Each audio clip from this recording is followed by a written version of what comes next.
Welcome back. My name is LastKnownMeal, and welcome to the second episode of the podcast with KenyanKrusader. I'm still trying to think of a name, man.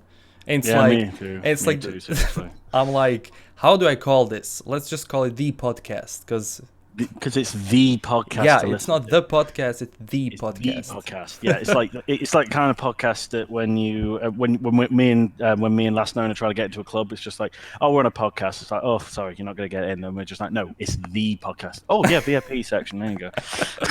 Oh yeah. In like 2 years when I come to UK, it's gonna be like, oh, it's these two. Oh, Oh, they do the podcast, and I'm just like, oh Jesus, I can't believe that's stuck. yeah. Imagine just explaining this to Spotify. It's like, what's the name of the podcast? It's the podcast. How didn't you hear of it? Oh, Come on. that's like literally the oldest bit in history. It's just literally just like, no, but what's the name of the podcast? You've just said it. So just a quick recap.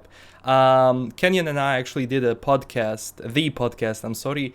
Oh, the podcast. Yeah, 2 weeks ago, and we actually met on a podcast I did ages ago, and we're old friends. We're like friends for what, 5, 6 years now? 5, 6 years. Yeah, and we decided to start doing these podcasts, and it's like we talk about a lot of stuff. We talk about all the geek, nerd stuff, video games, tabletop RPGs, everything. So, yeah, maybe we should start with Shadowrun a bit, huh?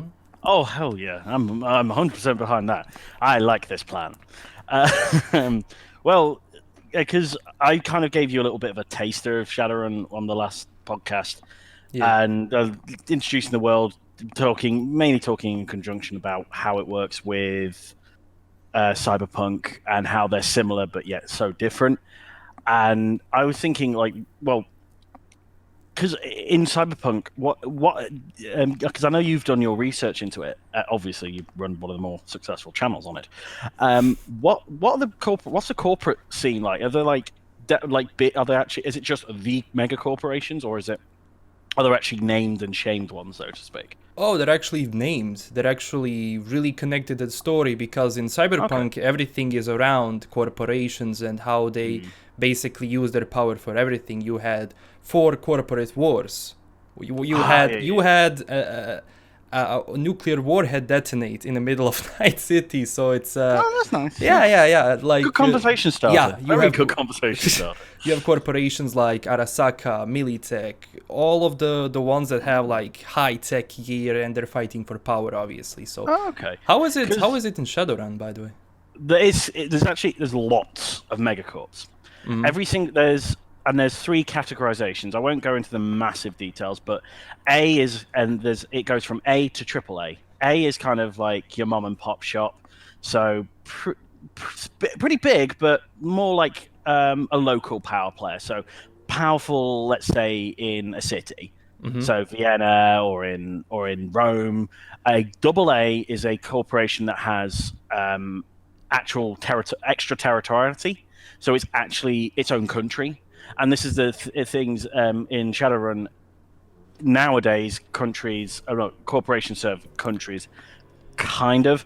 Now in the Shadowrun universe, mega corporations are countries. They are governments, and if Mm-hmm. they get that double A rating, that's very valuable. You get that extraterritorial and that kind of rating, and you're able to basically govern yourself. And then there's what's called the triple A's. There's only 10 of these, and then the Big Ten.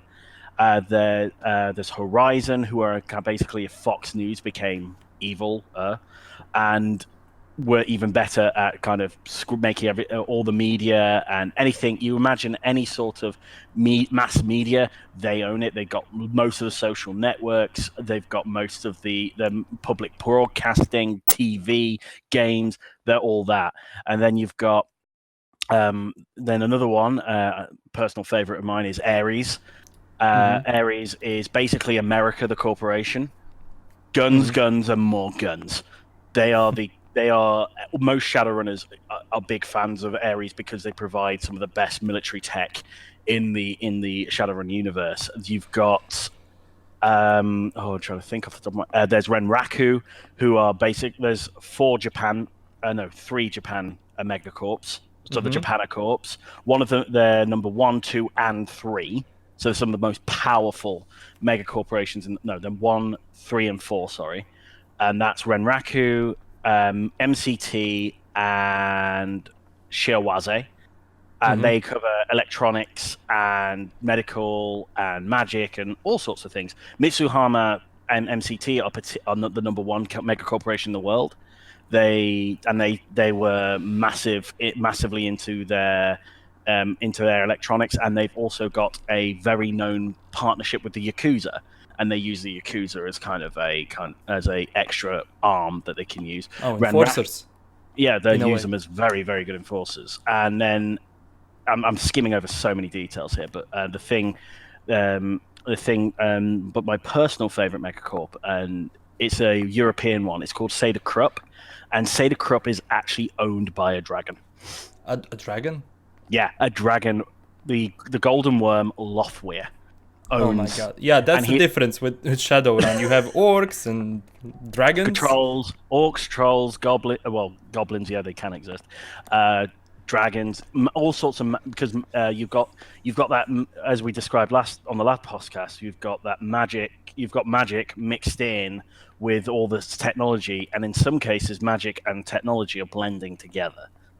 Usually, magic and technology are very separate. You're either you're either a mage, yeah, or you're very much into your technology. And there's just so many angles you can go at it. So you've got like the deckers who hack into the Matrix. You've got riggers who can literally who can jump into the vehicle they're driving or the drone they're flying, and actually become the drone.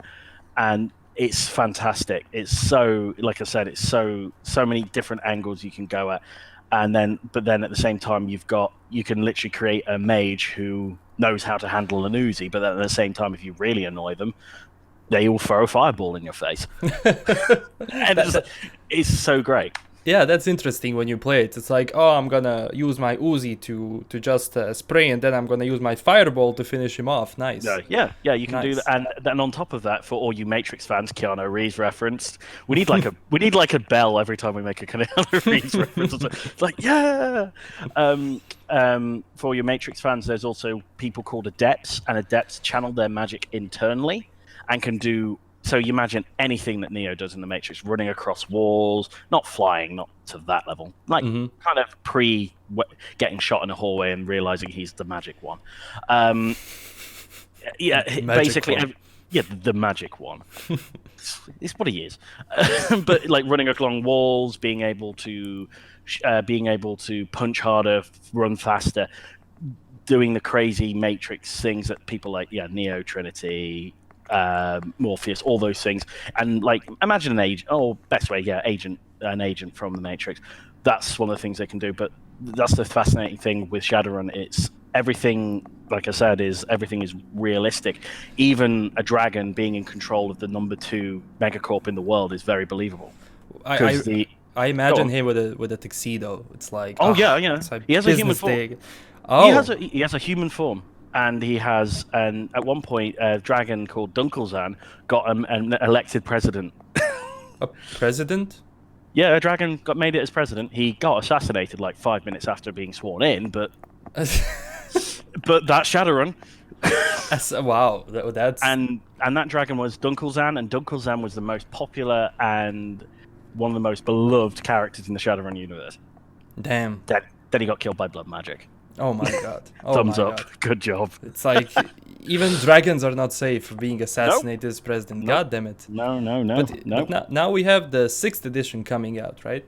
Oh, I'm so excited. I've got a copy of the Neo-Anarchist Streetopedia, which covers all the kind of definitions you need as a GM. It's a GM's dream. Mm-hmm. And on top of that, a friend of mine's bought the beginner set. Big shout out to Connor for buying that set, because I was really tempted to, but I don't have much money right now. Oh, is it too expensive? How much is the 6th? No, it's just no. It's reasonably priced. It's just that I don't have any money because I need to be an adult and I need to actually not spend my money on things that I want rather than need. Oh yeah, I know the feeling. Yeah. Meanwhile, I've purchased a whole new board game, getting my nice suit retailored. what was the other thing? Oh yeah, I bought a load of merchandise for my favorite band. Yeah, I'm really doing well at that adult thing. But you mentioned the beginner's box. Oh yeah, it is lovely, and Mm-hmm.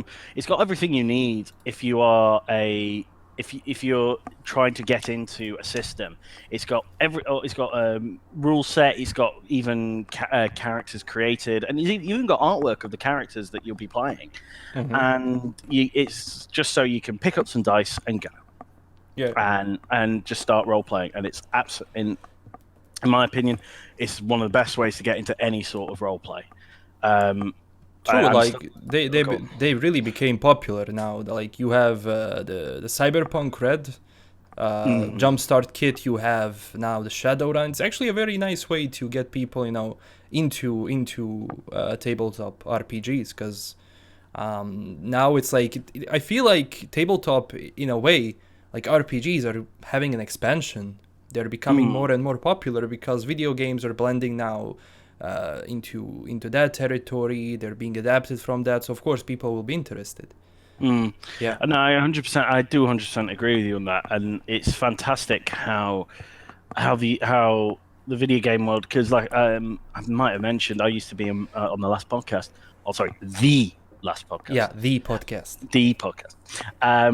That that's gonna stick. I just know it. Uh, but I love how the video game world is transitioning, and myself has transitioned with it. I used to be a massive gamer, and I would play. My Steam library is still. I think 40% of the games in my Steam library I've played. 40%? 40%. Oh damn. Uh, I've got a lot of games, and I'm not out of the friendship group I was with at the time. I was quite a rookie compared to them.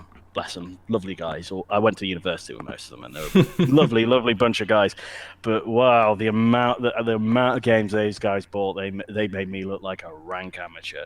Man, I have And so many games that I just bought over sales. I never actually installed. I'm like, exactly. I need this game for some reason. I'm not gonna play it, but I need it for Yeah, something. it's funny when you get to the age we do, and you look back at that phase of your life, and you're just like, why did I do that? I look Like I could back. have. And then just the moment that, oh god, I might have just triggered like a kind of a really bad moment for you there. Just like, oh god, I have a problem. LastKnownMeal, like we'll cut to like a newspaper spinning. Has anyone seen LastKnownMeal? He's in deep depth now because he bought Steam games he never played. So he had to move in Argentina to live there as Just a picture of you with a mustache. yeah, working on a farm, like I still have those Steam games. Some like death squad approaches you. Have you seen LastKnownMeal? Never heard of him. Like who is that? Who's this guy? Yeah, I think I saw him over there. Or try Colombia. He really likes Colombia. Yeah. But yeah, to go back to Shadowrun. Like the sixth edition, like obviously there is a timeline of things. And I know if you actually like, we need like a 3-hour podcast to cover all of that. Oh yeah, But hell yeah. like the sixth edition, does it go like into the future? Does it? Oh yeah, the story moves on because like for a prime example is what's happening with Ares, the megacorp that is into their guns and America and apple pie, and you get the idea. Yeah. They Ares have been in throughout the story. Ares have been slowly sliding down the mega corporate ranking, Mm-hmm. and mainly because they're obsessed. There's been a kind of civil war in Ares, and there's one side that are, and it's all around. The best way I can describe it, it's all around bug spirits. And bug Mm-hmm. spirits in the Shadowrun universe, like most spirits, represent like water, spirit of man, spirit of. You can even get spirit of cars and sort of things like that. But you can, like, those are the minor ones. But like the general ones, you think earth, wind, fire, that sort of thing. Mm-hmm. So very natural things. But you can also get dog shamans who talk to dog spirits. So you can get spirits of any sort of animal. Most animals you can imagine. I've literally seen a Shadowrunner, no joke, who made a shaman who worshipped anteater spirits. What? Yeah, Yeah, Okay. he worshipped anteater spirits because bug spirits in the Shadowrun universe are very, very, very evil. Mm-hmm. They're like, for example, like most spirits prefer to stay in their ethereal bodies, right? Bug Mm-hmm. spirits don't really have that boundary, and they're kind of like, yeah, that nice fleshy human thing that you are, yeah, I'm occupying it, and I'm not paying rent, and it's mine now. And Oh. they can physically take over bodies. You can get some of the worst are like wasp spirits, which it's British summer. We all hate wasps anyway. But imagine a wasp, a literal a spirit of a wasp inhibiting a massive troll. Damn. Yeah, not fun. But basically, Ares have always been specialists in taking out bug spirits. They've established a reputation for hating bug spirits. Mm-hmm. But then all of a sudden, this other side who are like, maybe we can control the bug spirits, maybe we can weaponize them against themselves, and it's turned into a massive corporate civil war. Oh God. And with one side saying maybe we can control them, maybe we should let them in and then study them. The other side is like, no, wipe them out. Wow. And because they've been so embroiled in this kind of corporate civil war, all the other corporations have been circling, going, how interesting. They're killing each other. Typical politics. Yeah. Let's If see you what only made happens. let's see what happens. Exactly. It's like as well. Another perfect example is NeoNet. NeoNet invented the Matrix in its Yeah. current format. So, and at the beginning of the 5th edition, they were the second most powerful megacorp in the top 10. Right. Mm-hmm. In the 6th edition, they've literally fallen off the list. Oh, Because they imploded. They lost their corporate headquarters. All their major individuals that were part of one big family, the Villiers family. One particular member, Richard Villiers, decided that he wanted all the power, and so he's going to kill off all of his relatives to make sure that he gets all the power, which coincided with them losing their corporate headquarters, being fined an absolute ton of new yen for basically causing a disease that possesses people through nanite technology. Like NeoNet took the majority of the blame for it, so it took majority of the hits, and so basically to pay the fine, they had to sell off a load of their territory. Oh. And so and then it spirals because the debts got worse. All the other corporations, obviously, as soon as they smell blood in the water, they're going for it. Yeah. And they're going to keep kicking, and basically the whole corporation broke apart. Mm-hmm. And because they were kind of a conglomeration of a lot of little corporations, Mm-hmm. and so essentially they just popped, and they went from one big collective to lots of little bits all over again. Damn. I like the timeline. Like, definitely, it's like when I'm looking at the cyberpunk timeline, because I'm not well versed in Shadowrun, but it's like how much the world actually changes, even if it moves into the future. Because now you have Red, which is like 35 years after the things that happened in Cyberpunk 2020, and then you have 77, and it's like interesting detail. It's after that fourth corporate war, everything changed in the ruins of the Night City, in the ruins of the world, generally in the USA, in the America. It's like now you have people scavenging for loot. You have different factions adapting to it in a different way. So, for example, like before, you had nomads who are basically like, imagine Mad Max. They roam the highways. They are always on the road. Blah blah blah. And now, and now that they were not in Night City to that extent because they roam around it, and they have all these connections with the ports and everything. After the Fourth Corporate War, they rose to power.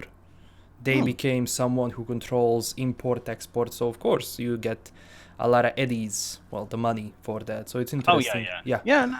It's brilliant because the one thing that a lot of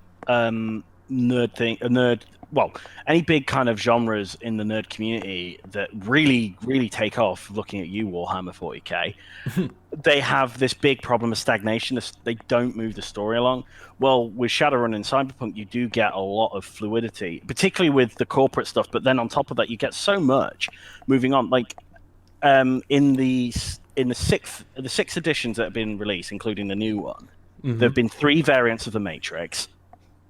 The second Matrix was crashed by an AI called Deus, which is Latin for God, by the way, and who basically, when he was destroyed, took the entire Matrix with him.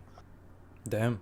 Yeah, I mean, worldwide, that's how much of a threat he was. You've got Ares going from number one most trusted court, one of the most trusted courts by the runners, to being like, well, they're being weird, to right, only get their products that we know work.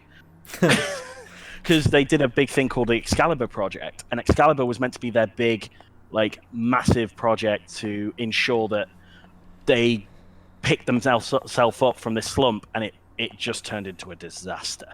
Oh. And a lot of people in the Shadowrun universe believe that that basically because of corporate interference, a mix of corporate interference from politics and a corporate interference from bug spirits wanting the project to fail, because a lot of people rumored that the Excalibur project was designed to take out bug spirits.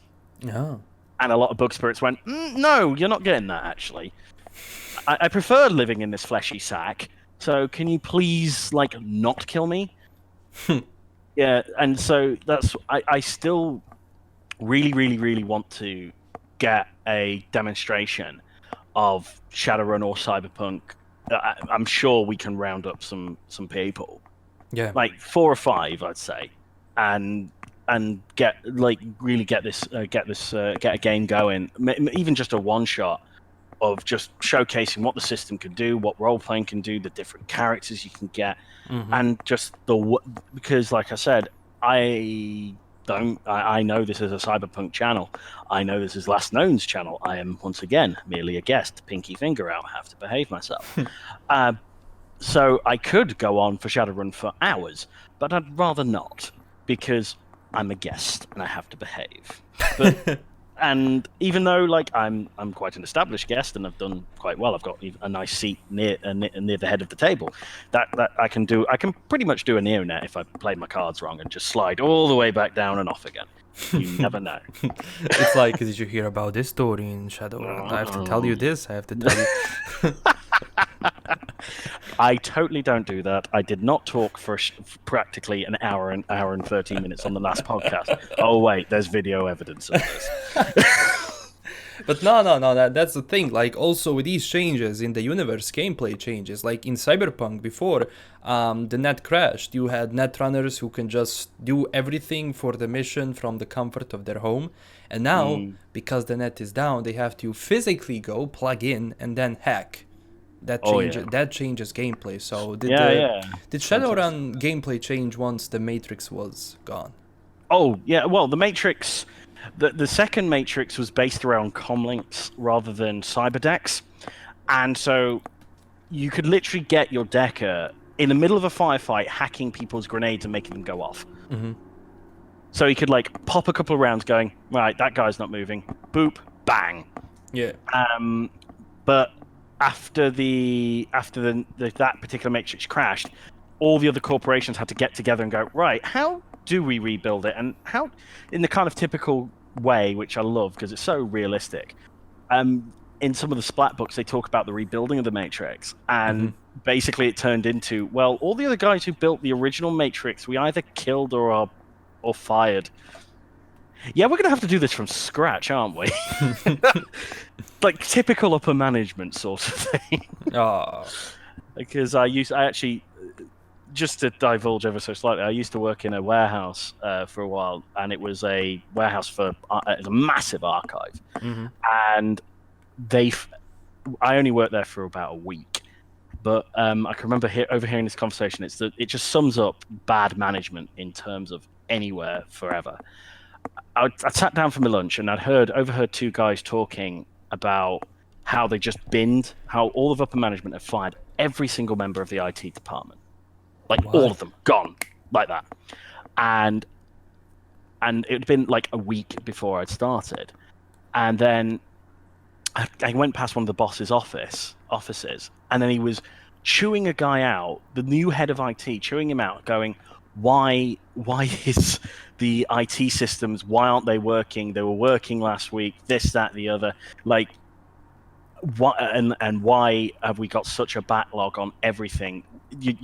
It's your fault. And the guy was just like, well, every single person you find in the IT department knew how the system worked, and you rehired us all, saying you hired all of us to kind of rebuild the system. We can't do it overnight. Yeah. And it's just literally just like that exists so much in Shadowrun, and in any sort of role playing. In the role playing, I imagine in Cyberpunk, you probably get these situations where something gets so poorly managed and it turns into an unmitigated disaster.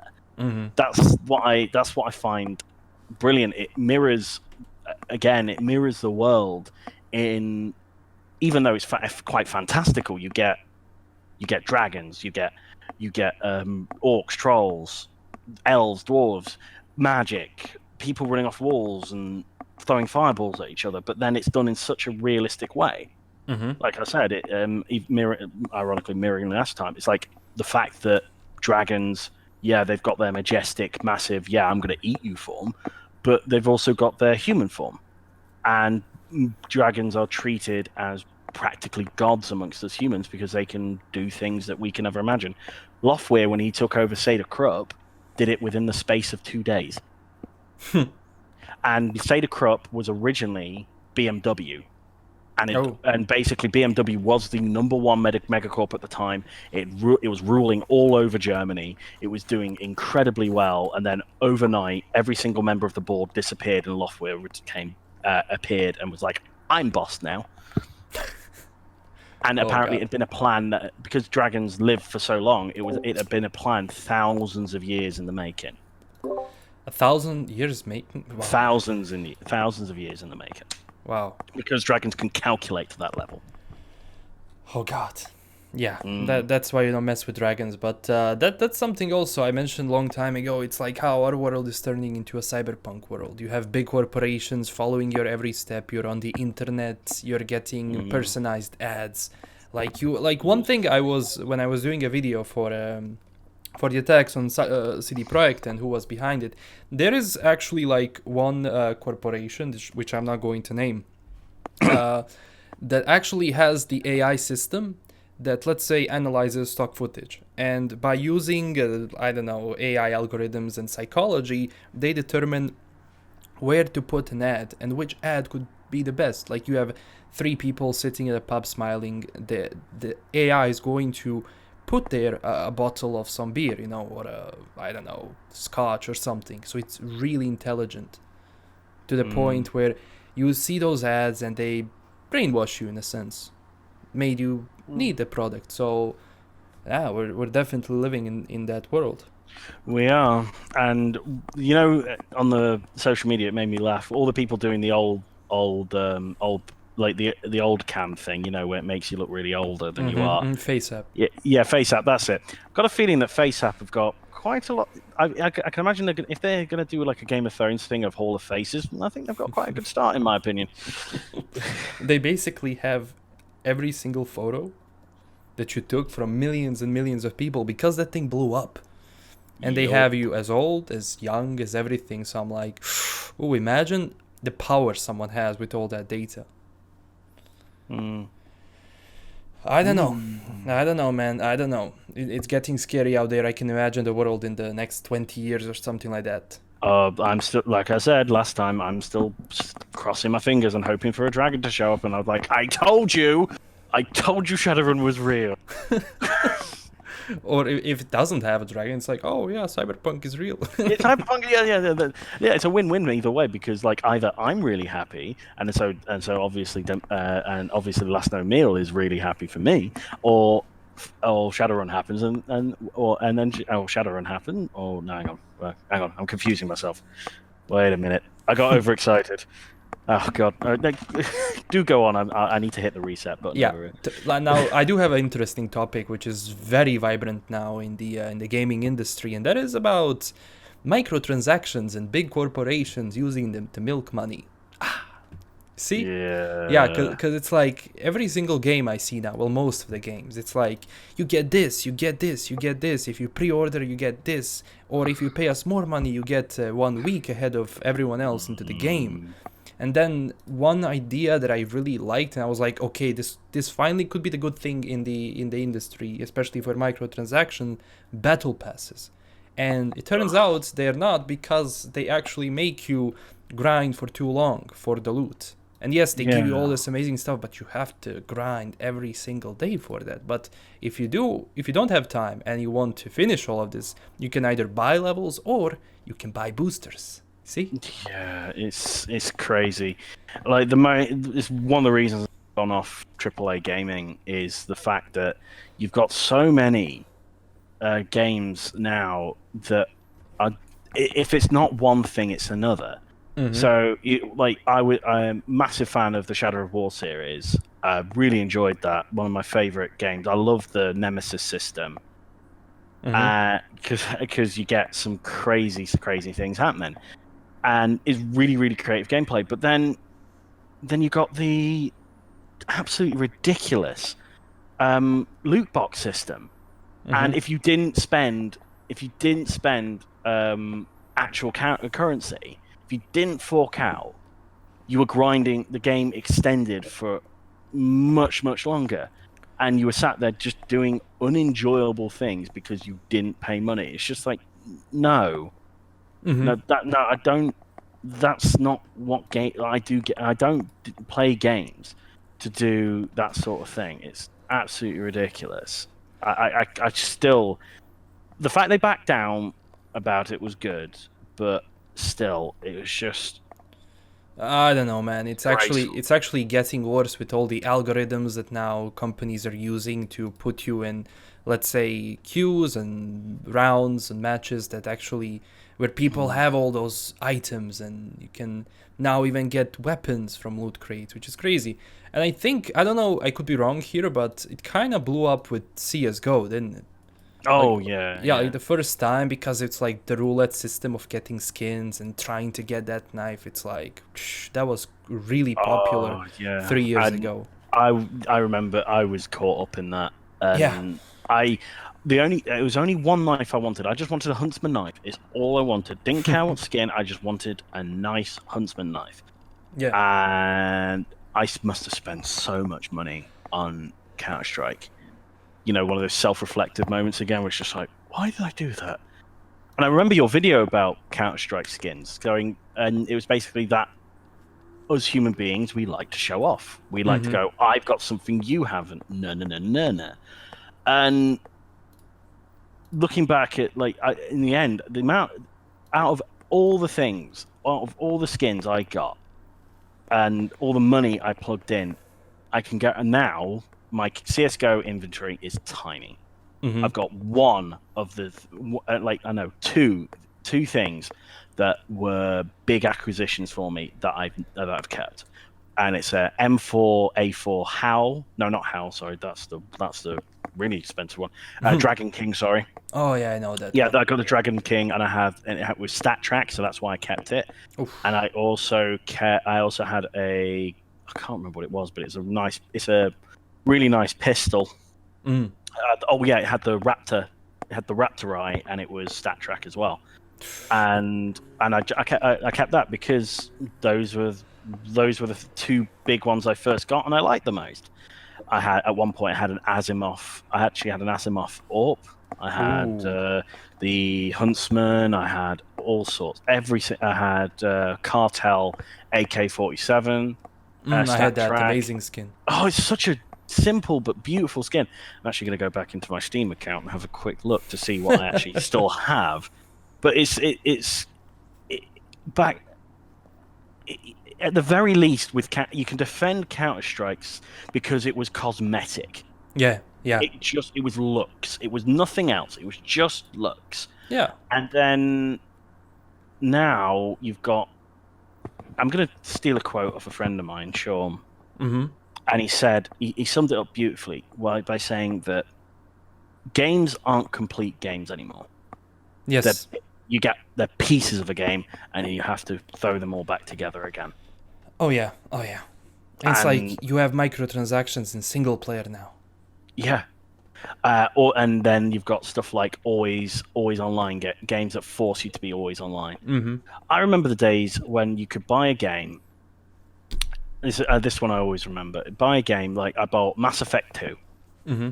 And the little bonus was if you pre-purchased the game, you got a nice new companion. The guy who ran the Blue Suns. Can't remember his name off the top of my head. He was pretty cool.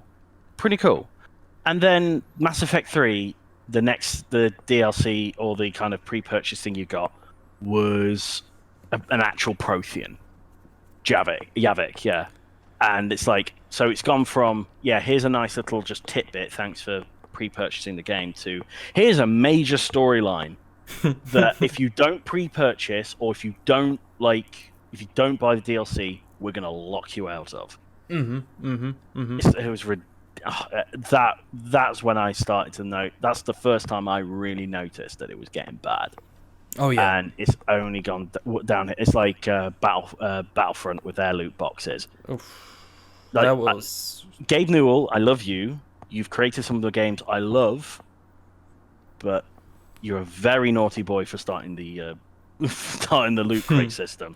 Yeah, that's a very interesting system. But when you think about it now, like it's plagued every single game. It's like when a company doesn't have microtransactions in it, it's like, oh, how is it possible? And now you have big studios just trying to get in on a trend, for example, with Battle Royale. And it's like you had studios falling down because they try to copy this or that, either PUBG or Fortnite. And then you had, like, the biggest disappointment for me is from Bethesda when they released Fallout 76. Yeah, the idea of just playing with people, of having Fallout with other people was amazing. And then they've said, like, okay, it's a world, but doesn't have NPCs because we don't have time nor patience to actually put in a story or anything.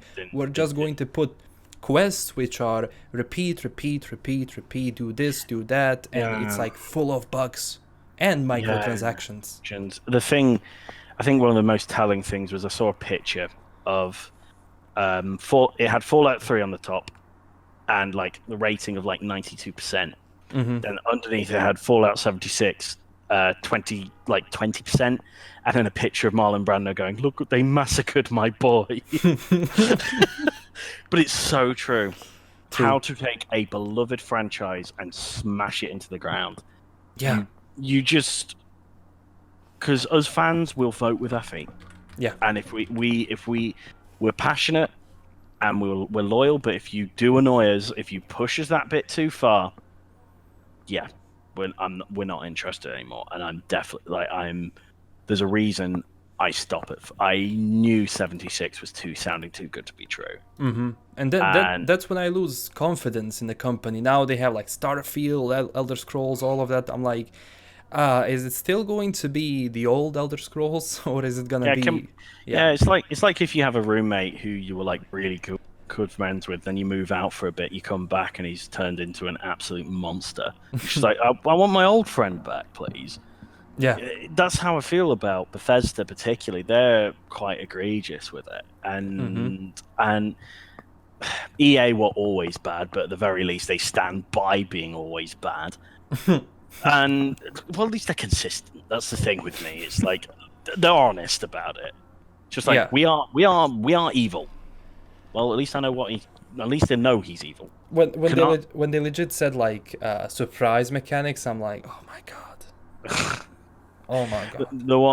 The thing that always kills me is at one point I fell out with Square Enix for a long while, breaking up, turning Hitman into an episodic game that you had to purchase each individual bit. Didn't like that. Yeah. Really fell out with them. But then, giving it a bit of time, it wasn't too bad. And to be fair, they've put a lot of effort in. Yes. And then they actually, I like the fact that if you wanted to play it immediately, yeah, you paid for each individual bit, but then they gathered it all together for a vaguely reasonable price. That's not too bad. They did. Who was it? Was it Square Enix who did Deus Ex? Yeah. That one was bad though. That one was really bad. You know, with the separate DLCs that you had to, and you couldn't get all three. You got one if you pre-purchased, and it's just they massacred Deus Ex. They did. Look what they did to our boy. Like, it's more and more companies do that. It's like one thing that I was discussing on the Cyberpunk community podcast, and something that Subsidian from the Triple S League summed it up really nicely. It's like this trend of, let's say, CD Projekt, and how they do their business, always with the community, always being humble, blah, blah, blah.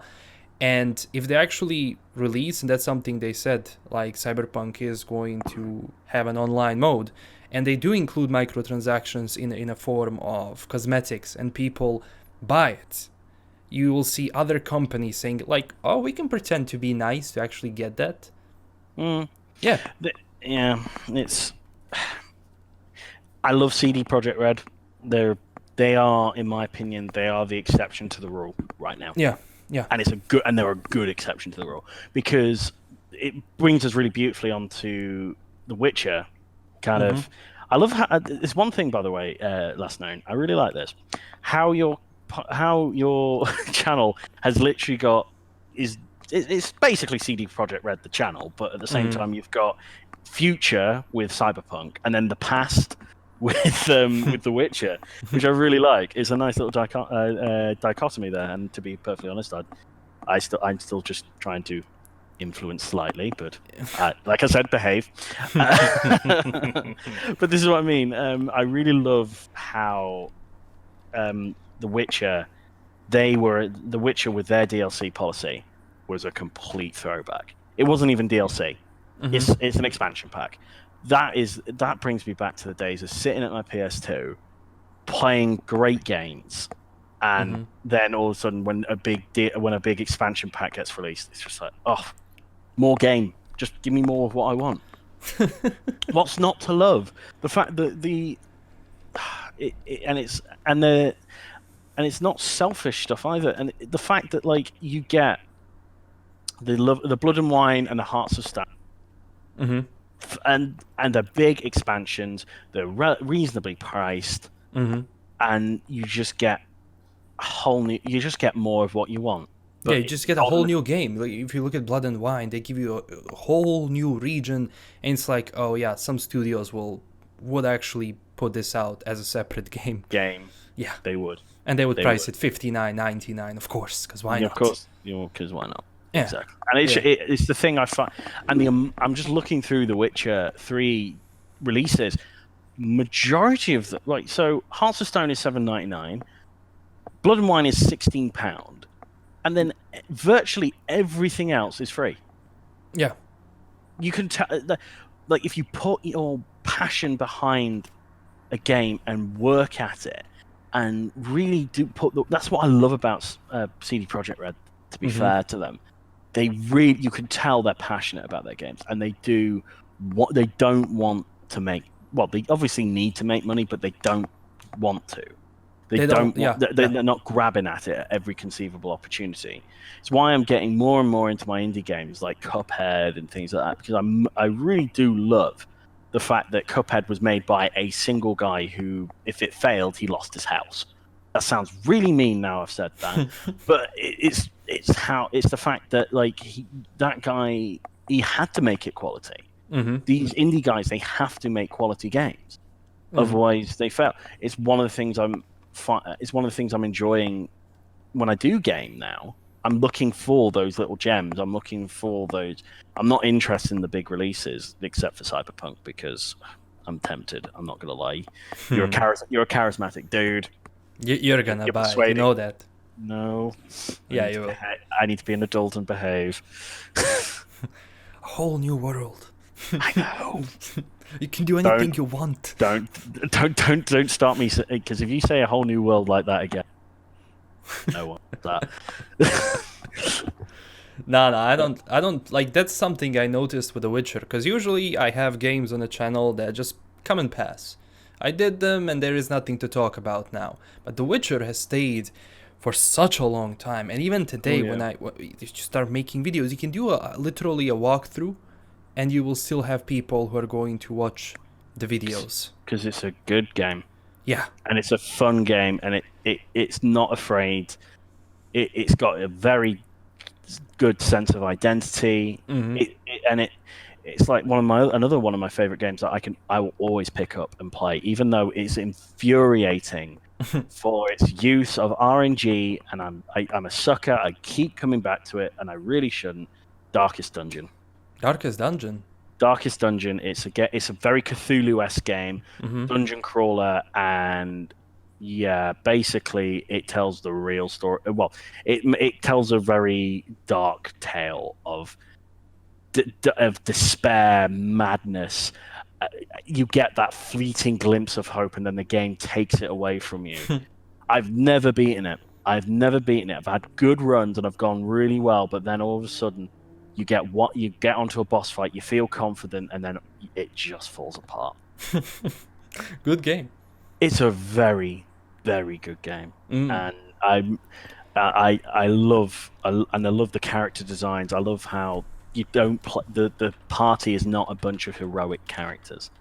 They're all the dregs of society. You've got like cultists. You're leading cultists. You're leading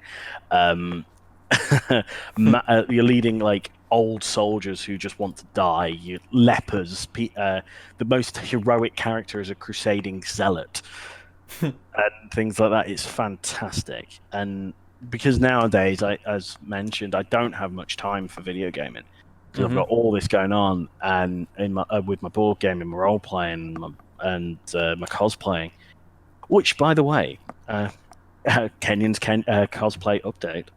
Ooh, we need like we need something to slide in. Just Kenyon's cosplay update. The templates for I'm going to give another clue for this cosplay for those who've watched last time. The templates for my armor have been started to work on, and me and Emily Walker are waiting to get this villain off the ground.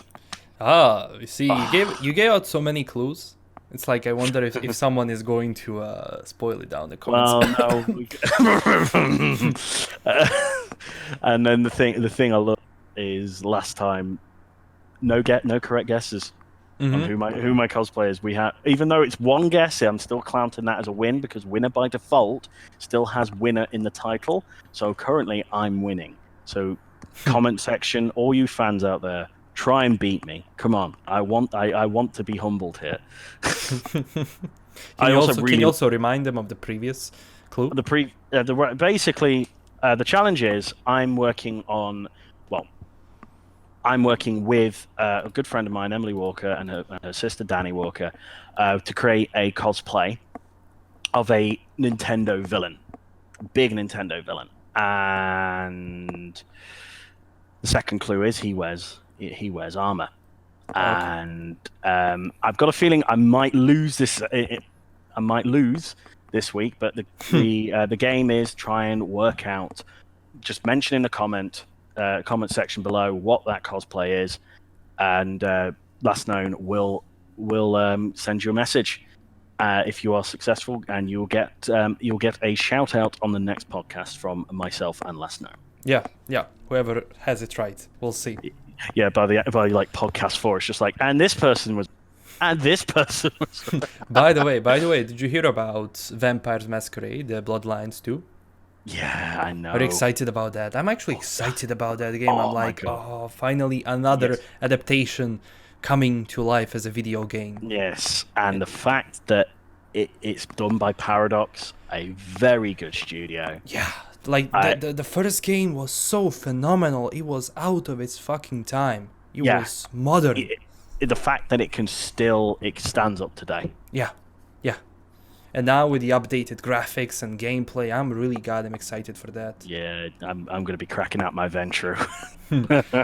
No, I think this is a really nice return of RPGs, like actual RPGs, and that's also one thing. But I also want the old RTS games to be back. I was playing Stronghold because Stronghold is actually the first game I got on my PC, and I was playing it like crazy. Yes. And it was like I want that same feeling. I know that new age of mythology or something is coming out, but I'm like, please be as you were. Don't try to do this or do that. Just be who you are. Standalone, because the thing is, people want. I feel like all of us. Do correct me if I'm wrong, but I think we do want to go back to that time of when games were just good, and you've got the great RTS games like StarCraft, Empire at War. As a massive Star Wars fan, big place in my heart, that game. Star Wars Battlefront, not the current version. EA, go away, get your grubby little mitts off that game. Like they're going to listen to me. The one guy watching the podcast who works for EA is just like, they said mean things about us on the internet again. And then the guy, the giant demon that runs EA, he's gonna get his boy from Konami on the phone and go, right, let's rub it in their faces. Come on. Man, I was like, when I was talking bad things about EA, I'm like, okay, they're gonna do something to me. I swear to God. And then I get an email from EA. Really? I'm not kidding. I get an email from EA, and I open it, and they gave me a key to Titanfall 2 when it came out. So he's just like, so you basically get to give out on the internet about them, and they reward you. But no. I was actually really surprised about that, because like, okay, and at that time Battlefield was coming out, and that's why Titanfall was kind of suffocated and everything. And I'm like, why didn't they give me Battlefield? And then I'm like, I go into Titanfall, and I'm like, this is a great game, because it had one of the most innovative single-player campaigns I ever saw. Like, the maps were changing all the time, the gunplay was amazing. This synergy between the pilot and, I can't remember the name, I think BT or something like that was the name of the robot, of the Titan. And I was like, damn, this is good. And yeah, but it had a bad timing. That it had a really bad timing when it came out. And now with Apex, it's like, when I got first into it, I don't know if you played Apex Legends. No, I did. Like I said, that was just when I was getting out. Yeah. Getting out of gaming. Yeah, it's basically like Battle Royale, but it's fun. It's fun. It's released by Respawn, and it's published by EA. But they basically took some of the elements from... It's Titanfall in a nutshell. Like, elements feels similar and all of that. And it's like, well, this is what Titanfall should have been with the popularity, because it was an amazing experience. Awesome. I'll definitely, if I get the time, I'll definitely have a look. But at the moment... Yeah, the campaign is not that long. It's actually... Oh, is it not? Okay. No, I think the game should be cheap now. Relatively cheap. So, yeah. Now... Yeah, continue. No, I was just wondering what, because I know when we planned the podcast. Yeah, the podcast. Sorry, we had. It's like Hot Fuzz, isn't it? Just the greater good. Yes, shut it. Now I have to watch that again. God damn it! I'm gonna watch that again. I love it. One of my favorite things to do with Hot Fuzz is spot the Game of Thrones character. Because you've got so many brilliant like reference. Like, I love the fact that Michael the Yarp is the Hound. It's so great. You've got Jim Broadbent, the headmaster. Bill Bailey in a wig. What's not to love? You've got Mercer. You've got what's his name? Frey, who got his own sons fed to him and then murdered. Can't remember his name. Because he was a farmer. He was a farmer who you couldn't understand a single word. Oh yeah. You get that fantastic scene of them translating. Oh, so funny. Sea mine, dink. Oh god, this is going to turn in. Okay, so last week we had Keanu Reeves appreciation podcast. Now it's turning into the Cornetto trilogy appreciation. It's turning into Edgar Wright appreciation. Man, I love his films. I love it. I love them. Really, and the thing is, I want the 4th edition of the Cornetto trilogy. Yeah, I don't know why I Yeah, said but that. we're out of cornetto flavors. Ah, god damn it! But those were really good films, not just from like the comedy side, but also from like the editing and cinematography and everything. And like interesting thing about that, just to get off the rails a bit here. Because we were on them. Yes, this is totally the topics we were supposed to talk about. Yeah, we planned this. My mom, who doesn't like horrors or anything blood and gore, she watched Shaun of the Dead and she was enjoying it. I'm like, it's very interesting from my side because I'm a producer. Like, okay, Edgar Wright made my mom, who doesn't watch those kind of films, enjoy a film like that.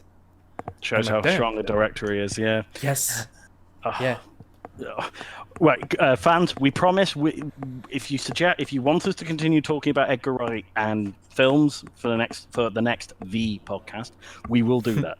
But we did have a plan. I've completely forgotten the plan, and I'm hoping Last Known has remembered the plan. No.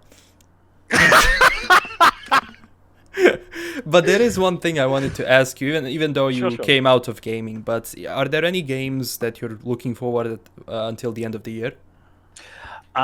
Keeping my eye open on Vampire. On Vampire, really, really keeping both eyes open on Cyberpunk. If I can justify it, I will grab it.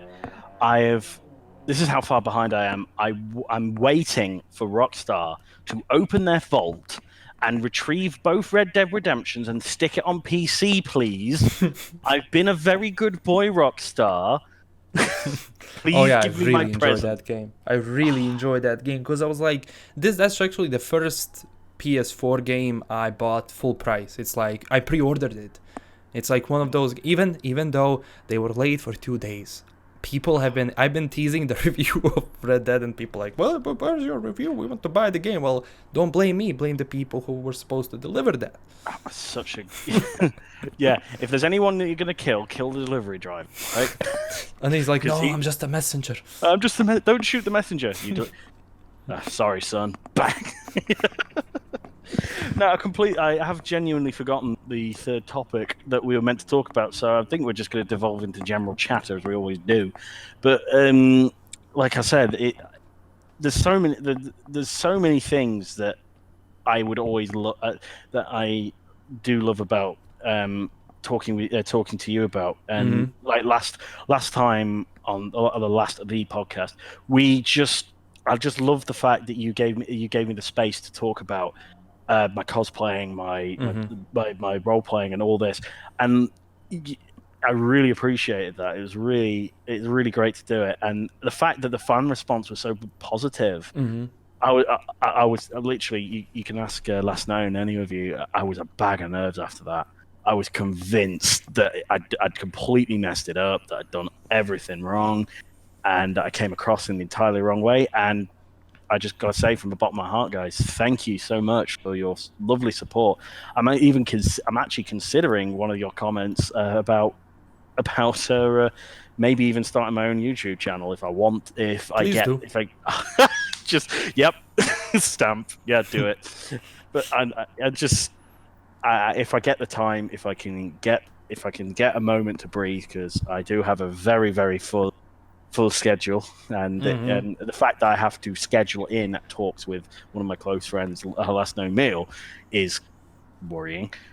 But there's always space in the diary. But like I said, it's great to sit down and just talk about things that you're passionate about. And for me, it is just the nerd community and music, and my music as well. But if I start on music, I'll end up just talking about Ghost, and I will not stop.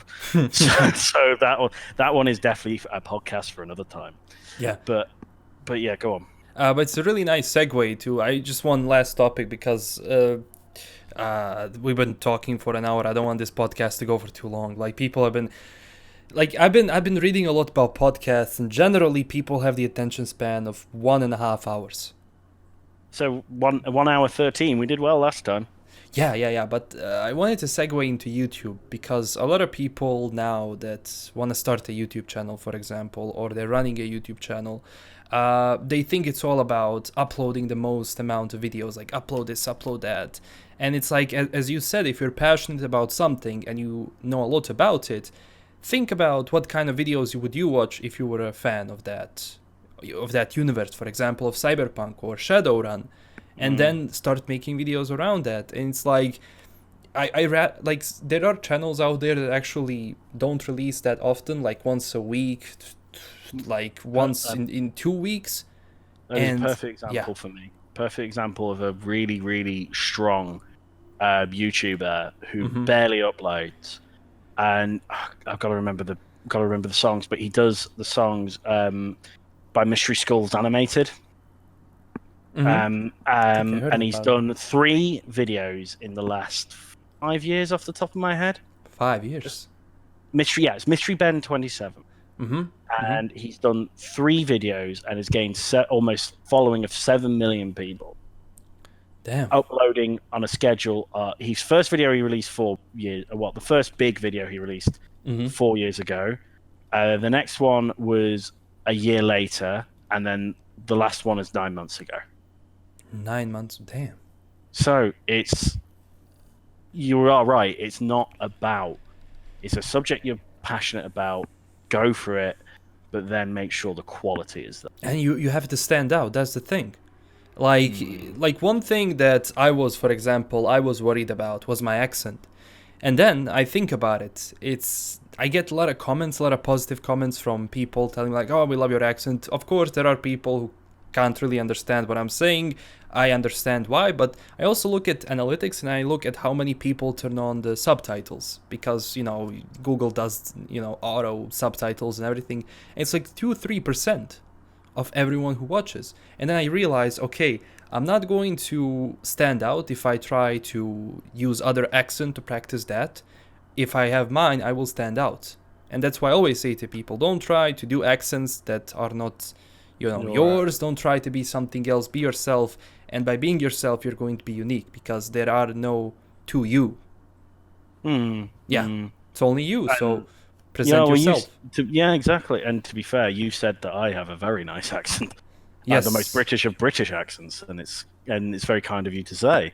And to be fair to you, what was it you said last podcast was you wanted to do you wanted to play Vampire the Masquerade because you've got the perfect accent for it.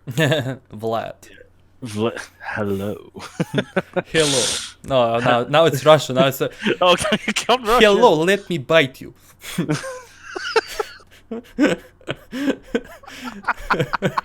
It's just like there is a dangerous vampire behind this door. We must slay it. Hello. How are you today? Come on. Have some wine. It's like, which type of blood are you, comrade? Are you red like Communist Party?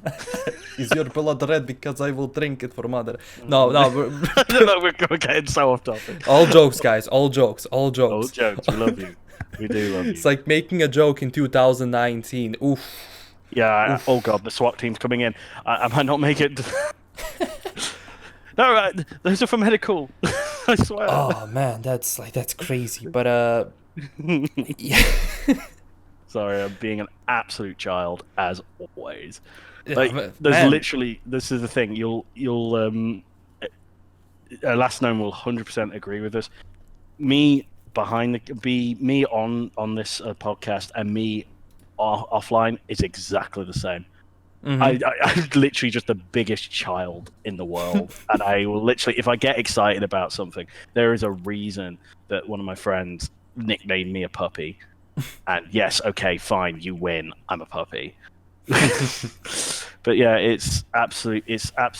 I think at this point might be a good idea to wrap it up here. So yeah. Unless you've got any topics that we can discuss, but I once again, I've got my social life. I've got to rush away. I've got a gold board game that I've just purchased that I really want to try out. I know. Yeah. But it was a really fun podcast, man. I love doing these. It's like there's so much energy in the podcast. We have so much fun, and I like how no one is trying to sound professional, even though this is coming out in the video. It's like, trust me, guys. Like as soon as we turn off the podcast, it's gonna be the same tone. It's gonna be the same talk. Yeah. The only difference is that Yeah, we're being recorded. And, Yeah. and I'm not gonna lie, there is a lot less swearing.